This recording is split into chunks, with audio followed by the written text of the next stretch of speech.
Oh, Brie, it's your turn to have the dogs barking in the background, and poor Momo's a little bit quiet. She thinks she's a big guard dog. Well, everyone, welcome back to A Creative Affair.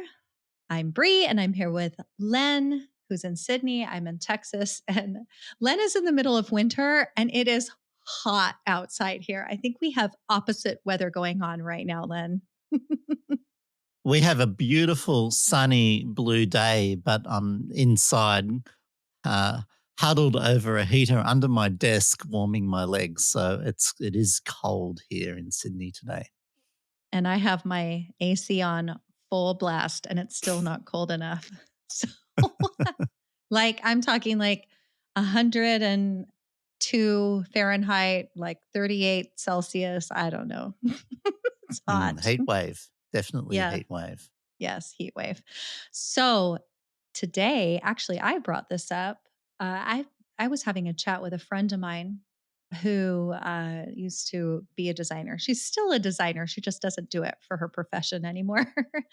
But we had a brief conversation about creativity on demand, and I thought it would be interesting to talk about. So I think I don't even think we have to define it because we all know what creativity on demand is. I want to know like what are some initial thoughts you have about creativity on demand, Lynn? And have you ever had to be creative on demand? I have had to be creative on demand, and the most obvious example for me is being a teacher. When I show up to teach, I have to teach, and I don't ever work from a script.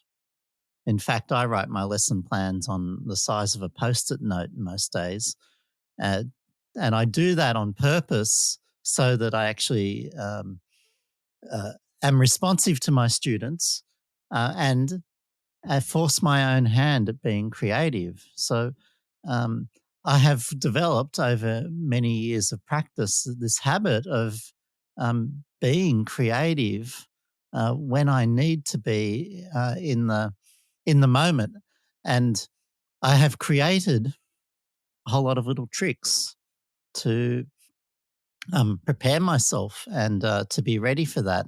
And actually, the easiest one is I start with questions and I ask the students what they would like to learn from me. And I start this huge conversation. And as I'm sitting there and they're asking me questions, I start to get answers. And through that process, by the end of them explaining what they would like from me, I have an idea of where to start. So I create space and I start searching for ideas. And as they start flowing in, my mind is fiddling around with them and I start to have answers turning up. And I know that's an educational example, but that crosses over into art as well. I think that very much so that you can force yourself to be creative when you need to be. Yes, because having some space there to open your mind is flow in and out is like negative pressure, right? Where we're like, I have to do this, it has to get done right now. Of what I would think. I mean, I've been in these situations, maybe not necessarily totally with photography, but maybe I have. I'm going to think about this for a minute with in my photography. I'm going to let that idea percolate on the back of my mind. But I know there have been times where I'm like, I have to do this right now. And every single time I've thought that, I do not get, it does not happen because I haven't left space. I have a lot of, like, if we have this big sphere of space where we would need to have ideas moving about, and we have half of it taken up with, like, in our brains, and we have half of it taken up with all of this thinking about how we have to get it done, and we have all this pressure and all of the thinking that goes on behind it. Then there's only a small bit of space for like ideas to come, because I have been able to create eventually with that. But I think you're faster when we can like relax and feel more open and be curious. Um, I also think it comes from trusting ourselves to know that we'll be able to do it. Give, even if we have to do something in a short amount of time. I find, oh, I have an example. I've talked about this before, but not in this way. Just did a Yeah, lot of no, talking. please tell us your example, Brie. I I want like to taking listen. turns, but just I'll do the whole podcast by myself, Len.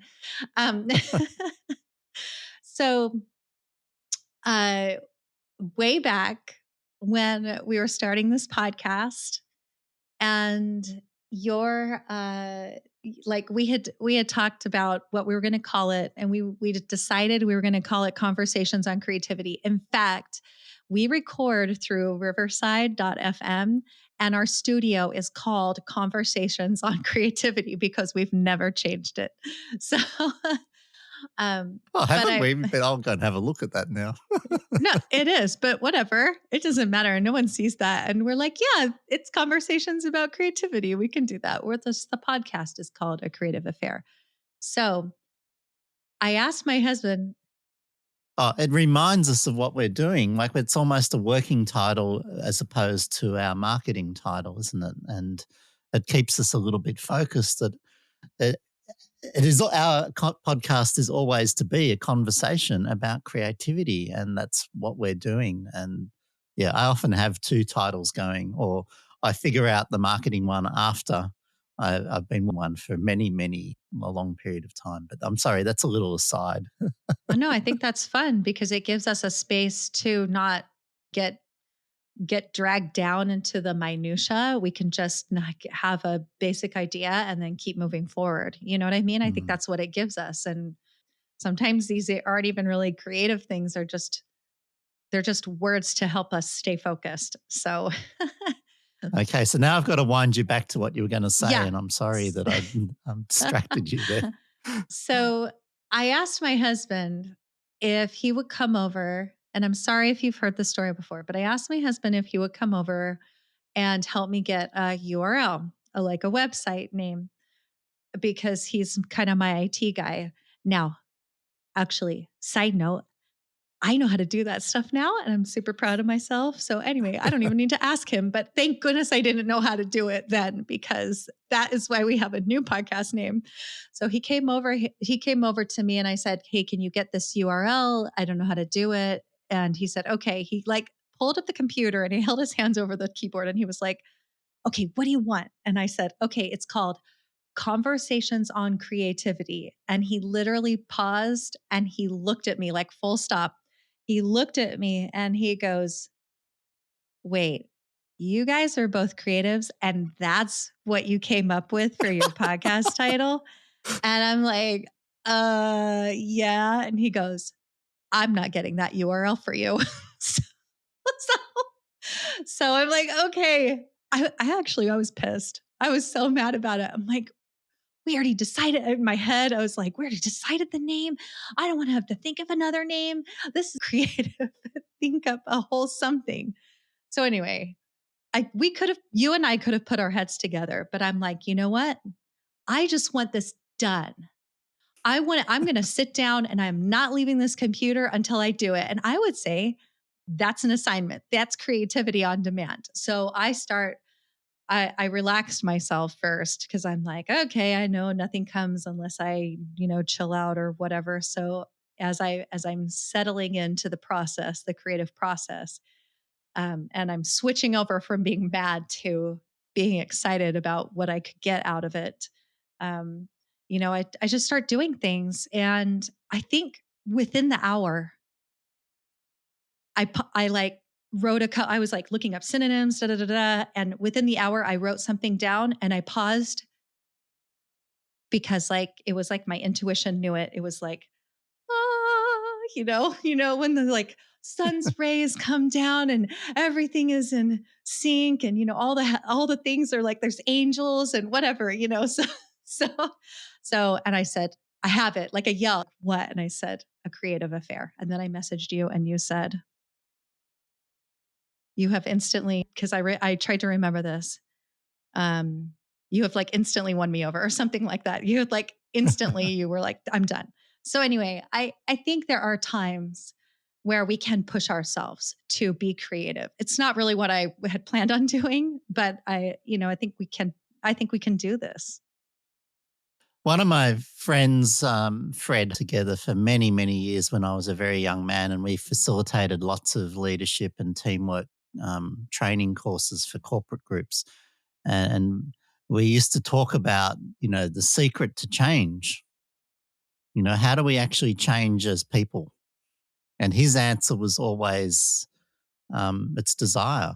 Our motivation, we can, we can give up addictions, we can change our behaviors, we can reshape ourselves if and only if we have a big enough desire to actually make those changes and shifts. And listening to that story again, and it makes me smile and giggle each time about it. And I Same. absolutely love our name, and that's why I just grabbed on the whole thing instantly.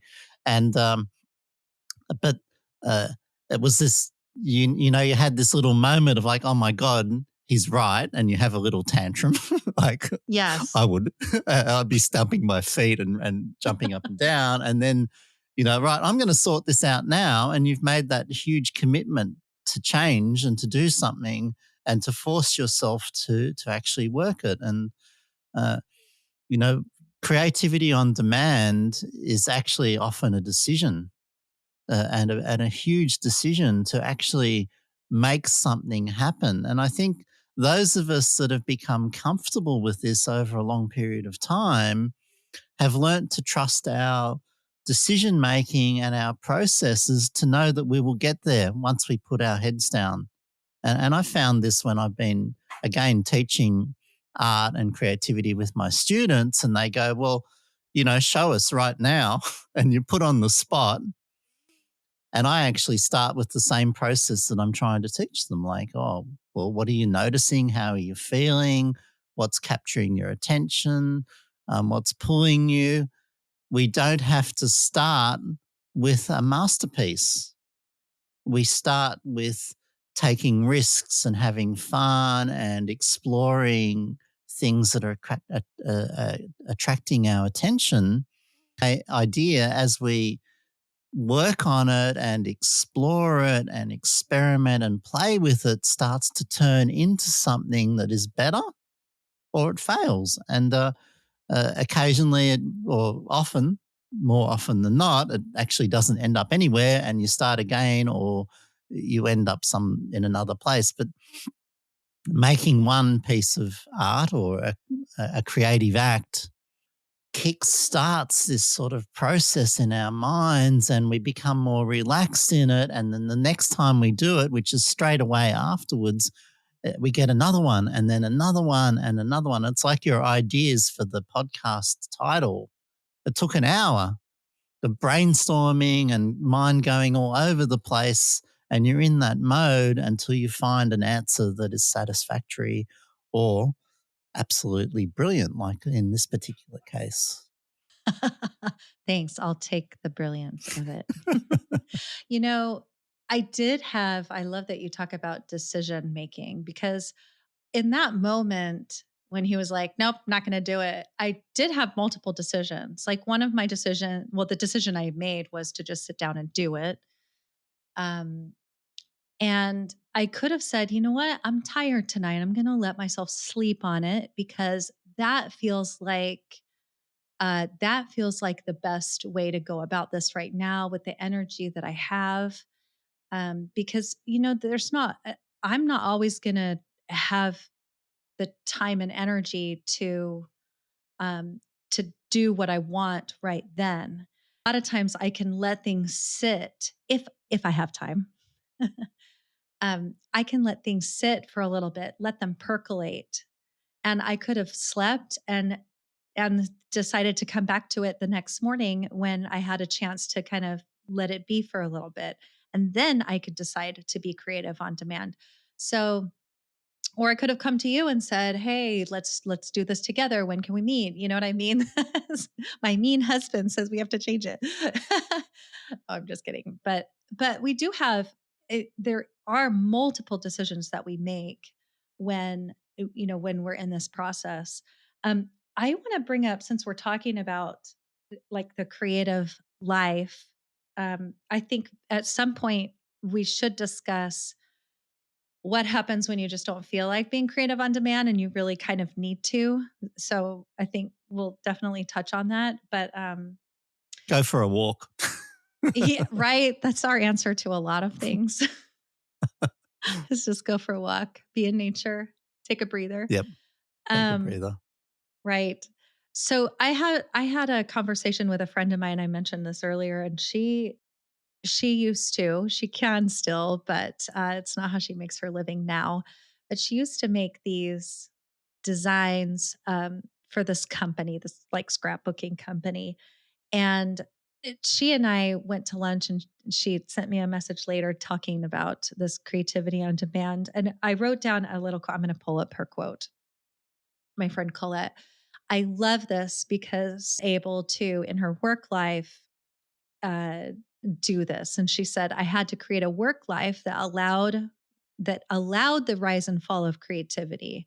And she also said it was her superpower to leave room for like the ebb and flow of creativity. Like sometimes we think we're going to go, okay, I'm going to work from because that's what people do. And that's not always how it works. Right. So she just left her schedule more flexible so that when the creativity, when she could feel the creativity come, she could just work for like however many hours straight that she needed to, because it would just come. And Len, you know what that feels like when you get this creative bug and I don't even know if it's a bug, but it's this like energy, and we just create and create and create, and it's almost not limitless, but it we can spend so much time doing this, and that's what she allowed herself to do. I think that's really important, to give yourself the flexibility. If you have a business or a creative life where you need to create, you've set yourself up where you kind of need to be creating on demand. How could you create, like, sculpt your time in a way that is flexible for you to do that? I think we both do this, Len. It's about space, isn't it? Like you need to have free space to perform, which means pushing away other sorts of things in your life, other thoughts in your mind at the time. One of the things here that a professional and an amateur professional has to turn up and perform, whereas an amateur has the luxury, and it is a luxury, to be able to perform only when they are ready or would like to. And listening to um, experts who are professionals, they do have to follow their rhythms and when the ideas come and all those sort of things. I, I'm I'm still quite a fan of Rick Rubin, and he talks about you know nurturing these ideas and living it as a life, and as a professional. Uh, it's not just the matter that he can moment; he actually lives it full time because it's everything. It sounds like he puts absolutely everything else aside to create an incredible space for him um, to be creative. Like even how he starts his day, he gets up and goes and sits in the sun and uh, relaxes and starts preparing his mind and working on preparation for this creative space. Gosh, so much of what we talk about has to do with our minds first, even though we're talking about uh, doing things, either, making things, writing, visual art, whatever it is, it really does all mind in so many ways. I think also, I think the other component to, besides space, is trust. Space, then we want to trust ourselves to actually do the thing, that self confidence to know really that we're going to do it. So many times I'm Mm. like, I know I'm going to sit down and do this. Like, I know I'm going to do it. It's interesting. I was actually ruminating on exactly the same thing about uh, it's a decision, it's a knowing. So the two of them go hand in hand. That one is I'm going to make space for this to happen, um, and extra things like a deadline can be very helpful. Pressure that I have to perform. So having an audience, like as a classroom, having a deadline to write an article for a magazine actually adds this extra bit of pressure to things. But the confidence is a mind game, isn't it? And when at the beginning, when I said I have all these tricks, I think that we develop a whole set of assumptions and tricks around a way of working that inspires us to keep going and to get to this point where creativity really flows out. Uh, I think we're creative all the time, and we're capable of creating time. I think it's our mind that gets in the way with this thing. Oh, I can't do it, or it's too hard.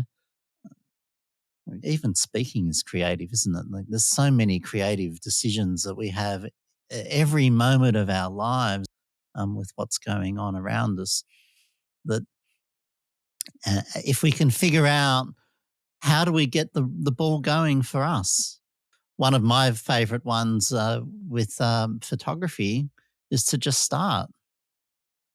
So you don't have to make high quality work at the beginning, even giving yourself permission not to even produce high quality work and just to enjoy what you takes away some of those pressures and that mental game. Like the more we can free our mind from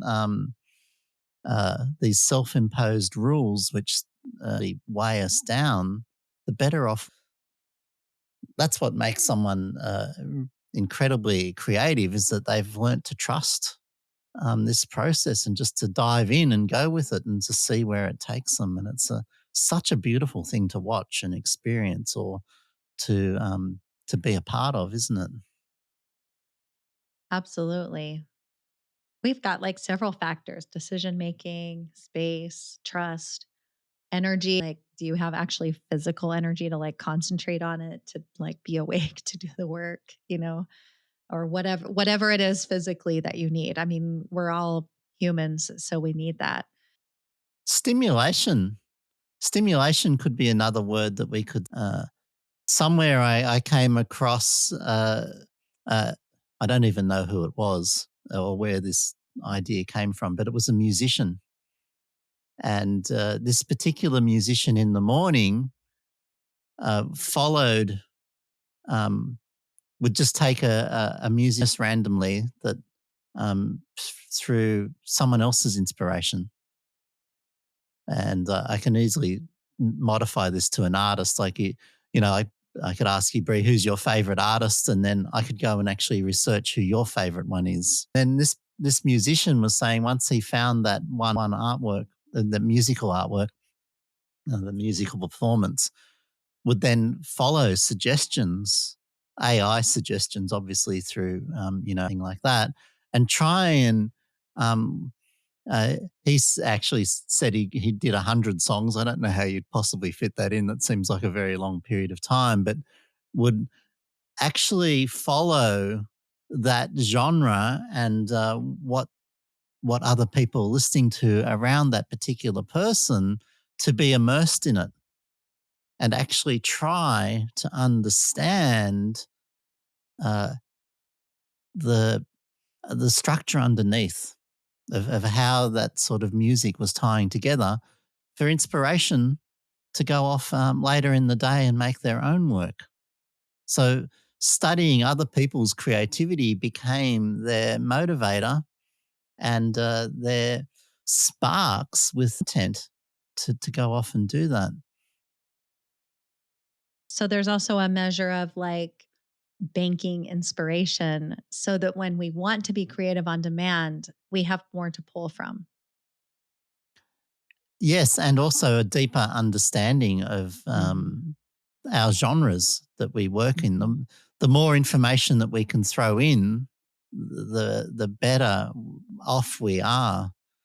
It's, from the moment we're born, like a huge sponge, taking in information and making rules and assumptions about how the world works. So we can, that's our survival mechanism, um, to understand things. And art's no different to that. Is that the more we feed in and the more we try to understand, the better we understand it, the easier it is to access and to play with our own creativity. It's an education. It's like a huge bucket that we keep throwing all these ideas in, and the deeper it is and the fuller it is, more interesting the new combinations that we can pull out ourselves. I love it. Has there ever been a time that you've wanted to create and you can't? That you're just like, I really want to be doing this right now. I'm trying to force myself to be creative on demand and it just doesn't come. Can you think of a time? I'm trying to think. Of course I can. I've had breakdowns where I've curled up on the bed in a sobbing mess, and I haven't been able to pull myself. I was ruminating only yesterday, or thinking about that sometimes when I'm really upset, I actually suddenly start making really incredible leaps in my art as I turn to it as an escapism. And I was thinking about that quite strongly.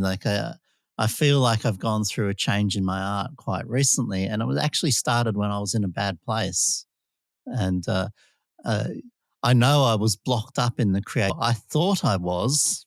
So when I think about it, Ah, like, oh, you were so blocked up, you couldn't get your art. It was all this time on the bed, curled up in a mess, and suffering from anxiety and depression and a bit of a breakdown. And yet, when I did start, when as I was playing with these things, I actually made these momentous leaps and shifts in my work.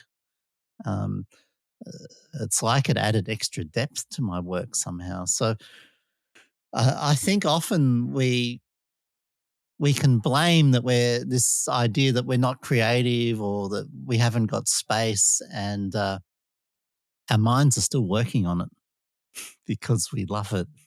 And there's these major changes still happening even when we think we're not. So that's one true. example of uh, being in that weird space. I can think of maybe a time, I'm I do a lot of outside photography and landscape and nature photography is so interesting because you have to go to it and it doesn't come to you, not necessarily. Like you don't just create a studio and your subject, like, here I am, so there's Momo. It's just a kind of an interesting genre in that way. And many times, well, okay, not many times. I have been out landscape. I'm thinking of the dunes in particular. You guys know I love the dunes. But i- if there's some special conditions, like I can think of a time where I'm out on the dunes and the wind is blowing and I'm like, I have to get some kind of great photograph of this. Like these are special conditions. You know what I'm talking about, Len. Like everything is amazing. And you're like, why can't I've got to get something good. Right. And I think that's the pressure. And I know we've had a conversations before, but I also think though with being creative on demand, like somehow I'm like expecting myself to make something because that is a limited time. Those conditions are going to go away. The sun's going to go down. I don't know how long, right? And so there's a time constraint there. And in that time, I want to create. And if I know there have been times that it's taken me a while to really relax and get into it because I have put that pressure on myself. And it is when I do those things, like you talked about, like giving myself space, like being more open, trusting myself. That's when I'm able to then do the creating on demand because I know that it's kind of weird because it really does work counterintuitively. Like we think somehow if we don't put pressure on ourselves to create, if we like, let me rephrase this. We think somehow if we put pressure on ourselves to create, that that is what, like, really, like almost in a negative way, like I have to do this, it has to be done, that that's what's going to make it work. But really, it's when we back off ourselves, leave the space, and have all the trust, like stepping out off of something and you like, or like you go down the basement stairs and there's a step right there, like, but you have to trust that it's there and you can't see it. So that's when we're able to then do it. It's a really interesting, phenomenon. And then being able to have the time and space to ride your creativity like my friend did, like my friend does. She told me the story about how time and space, to ebb and flow, that she would sometimes not create for days. And then all of a sudden she needed to create a bunch of things all in one like day or two. And she would just sit down. She would know and she would feel it. She would feel it coming on and she would work for hours and hours and get all the stuff done. Colette, if you're listening, I hope I told that right. You can correct me if I'm wrong and I will fix it on the next podcast. But anyway, that sounds right to me. And it's interesting that she created that space where she was able to do that. So, where were we going? Telling stories about where we have encountered these blocks or these times where we felt that we couldn't create on demand. I get I've lost got in a the lovely story. one. Yeah, well, Get that's lost. good. It's part of the storytelling is such an I know. important part, and it's such a feature of what we uh, have on this podcast is listening from each other and trying to learn from them and pull out this gleaming of understanding. And I think one of the huge benefits of storytelling is, oh, I'm not alone. Other people have these thoughts, and other people have these blocks, or hey, that's how they get around it. That's really fascinating. Maybe I should try that and giving things a go. And maybe you'll find a tiny little key that unlocks a little bit more creativity for you. Agreed. I was thinking about a trip I'd made to Tasmania. Lurita is, I can't even pronounce the indigenous name very well. Um, when I was in my late 20s, so I think that was in 1998 or something, uh, I went down with my large format camera to photograph. Took, a few $100s a film. In those days was a lot for me. And I drove down with my truck and I took it across on a ferry to get there, so to wander around. And for the first week almost, I just couldn't find a photograph. Like the whole new place and um, this strange location. The light, it was sunny every day. There was no rain or wet, like everything. And I hadn't found the spaces that had spoken to me. And I actually remember walking up this riverbed and I found between two giant boulders a whole series of little rocks that had been crushed between these two boulders, and there were cracked pebbles in there. And I took this first photograph, and I still really love this photograph because it becomes a symbol. I don't know if it's any good or not, but it's a symbol of this moment. Half an hour fiddling around with my big camera trying to get it all in focus and capture the pressure of these two rocks and these middle and this. I think it was just one or two, but they're actually cracked by the pressure of these big stones, and I call it stoned as as an artwork. And I took Maybe that that photo. described your physical condition. Just kidding. No, I don't mix. Never would. I've learnt that a very long time ago that don't mix anything else with your art. That's actually a recipe for a mess for me. Well, actually, anything like that's a mess in the long run. So get rid of that out of your life. That was my learnings. Life Yeah, lessons from deep sort Len. life lessons. Yes, give all that stuff away and forget about that part of your younger years.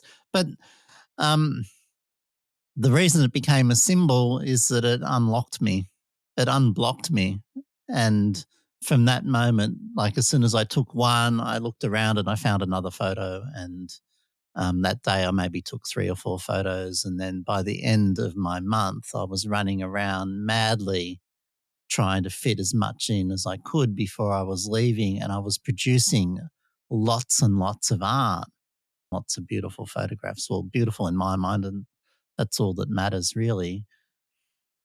I was so blocked up because I was running around looking for the perfect one and it wasn't fitting my imagination and it wasn't what I was expecting or what I wanted to take, or it didn't match the other artwork that I'd seen and the beauty in the place, and I was expecting something else, and I had to let all that go to find my own uh, interactions with the locale, with the area, find my own work and start to unpack my own groove um, there. Like it just didn't happen. I just couldn't put it on in demand uh, when I was that age. But now I know to just go and start. Know that there's worth first day just sitting there, uh, decompressing, unwinding, connecting with the place, allowing the and the rest of my life to leave me to create this space for the art. And as you said, I'm going to this location. I'm the visitor one that has to adjust. I'm the one that has to learn to listen, to see, and to feel and allow the artwork to come. I have to create this beautiful space. And I love that because you plan time before a lot of as much as you can, right? Like to have a day ahead of time. Like if you're doing a workshop or a retreat or something, you try and get there early so that you can settle into it and Yes, yeah. allow yourself the time for that, right? To Tasmania on Sunday. I start my 4 days to get there. Now, I could hop in a plane and be there in 2 hours. Like it's not very hard to get there, but I actually choose to go slowly. So I take 2 days to drive one day to get to Melbourne. And then I catch an overnight ferry and then I arrive and I've got a whole day while I'm there to start to decompress and find myself and go out and explore and then spend another day. And then the next day I pick up my clients and then we drive for another half a day and we stop and take photos on the first afternoon as a warm up. So pairing. Uh, and then while I'm there, I've organised so that we're in the absolute best possible location um, to be peaking when we're peaking creatively. So Mm. uh, I can feel this sort of warming up, and it matches group theory that we have this really high performance. They end up in this sad sort of moment that the whole group's going to break apart and go home. Like if it's a 5 day course, Thursday I take my best work every single time. Like it builds up. And so I plan the whole trip to be in the best possible location when I'm hitting my peak time. And I warm up getting ready for that. This takes time to pay attention to yourself and figure out how you want to work.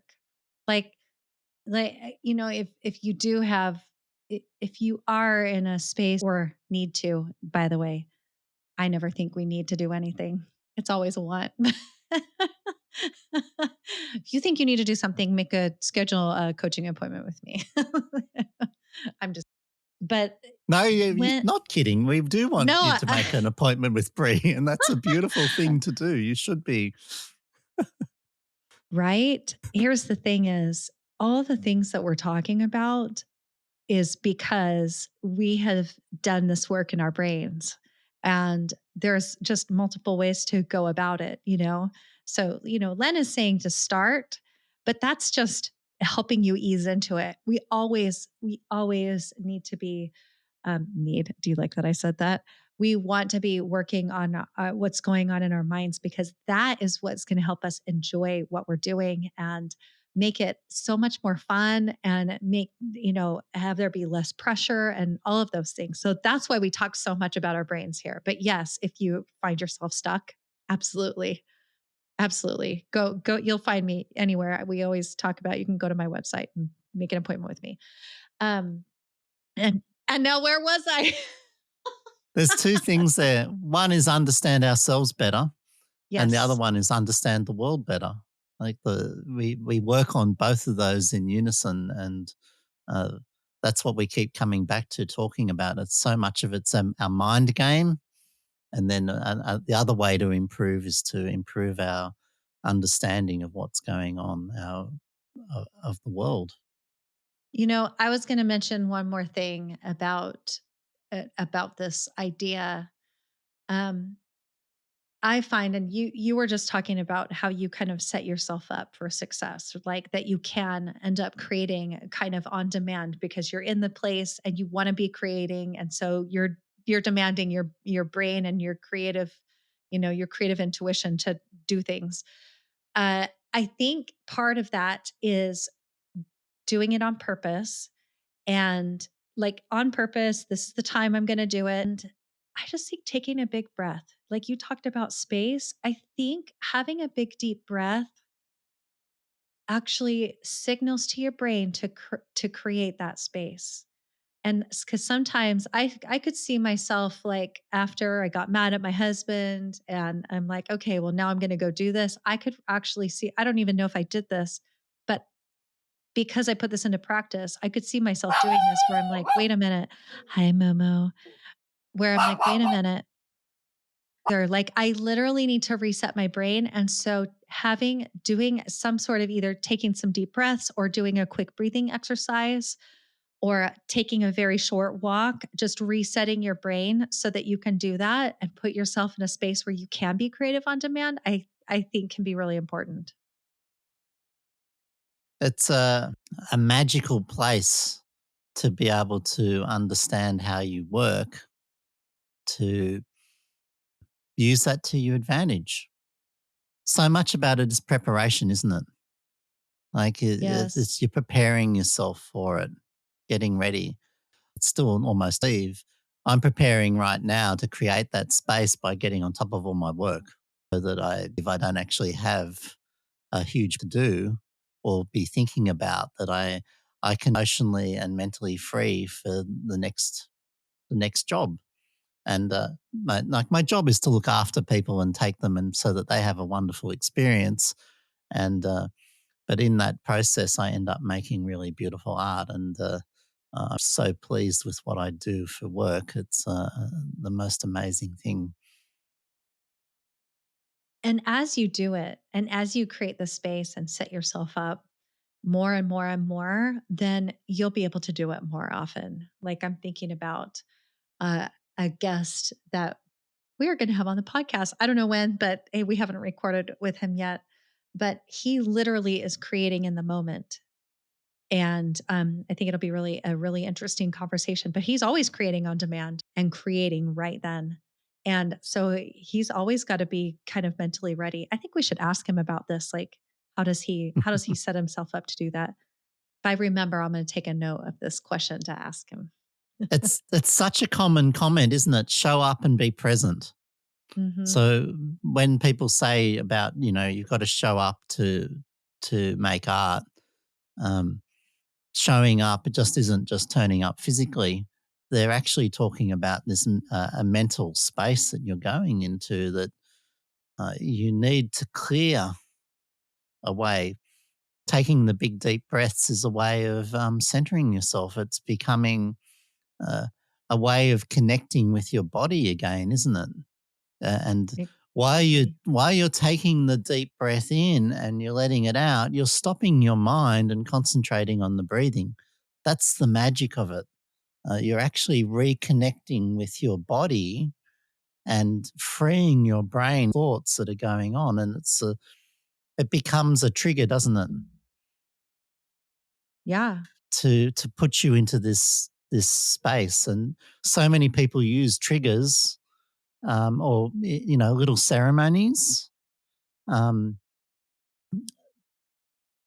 as a musician, you might practice your scales before a performance. Like you might even say thank you to your mother or something. Like there's so many different ways of triggering this, and the headspace is being present, isn't it?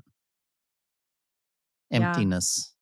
Yeah. And like in the example of my friend Colette, being able to be able to do that when when it appears. It's interesting, this whole conversation about creativity on demand. Um, it's more than just being able to switch it on when we need it, isn't it? It's setting ourselves up. It's preparing ourselves. It's making space. It's so many of the topics that we've been talking about over all our episodes, uh, so that when we look at someone and it appears from the outside that they just turn creativity on whenever they want, there's actually a huge amount going on behind the scenes to be able to do that, and they've learnt uh, all these different tricks and techniques to do so. And we all have this ability to get to this place where it looks like, hey, Brie, you're just creative all the time. I don't know how you do it. And it's, well, we live our lives around creativity, and we make it a priority and a very big part of our lives. So, yeah, absolutely fascinating conversation today, isn't it? Yes. And at last, I will say, if you want to be creating on demand and it's just not working for you, just cut yourself some slack, give yourself some love. It doesn't always work the way we want it to. And that's also okay. The more we do it, the better we'll get at it. So, Mm. I always tell people, when they come away with me for a trip or something or a workshop, give yourself permission not to make beautiful art this week. Make your experience mhm. and a playful one and an experimental one, and see what you can walk away with as a learner and developing your practice, and uh, give yourself permission to leave without any beautiful artworks. And it's fascinating because the moment that people let go of making the beautiful artworks just flow through. It's It's magic. it is magic. Our It is mind, magic. how our minds work is just absolutely magically, incredibly beautiful So instruments that we fascinating. have, and it's our biggest tool, isn't it? Our mind. Absolutely. 100%. 1000%. That's what I meant to Let's say. do 1000%. let let's do an episode on that too. Okay. Write it down. I don't know what that is, but just write that down. All right. Uh, I have to go to dinner. So we're going to end the episode. I'm going to dinner with my friends. It's fun. I don't know what it is, but hopefully it's shepherd's pie. That sounds lovely. You can enjoy the potato peel society with a lovely meal over something special. Yes. Well, what a fabulous episode, Brie, and thanks for inspiring this interesting conversation on creativity as part of our affair. Uh, That's right. It's our affair. All right, everyone. We will see you next time. Bye. Bye, y'all.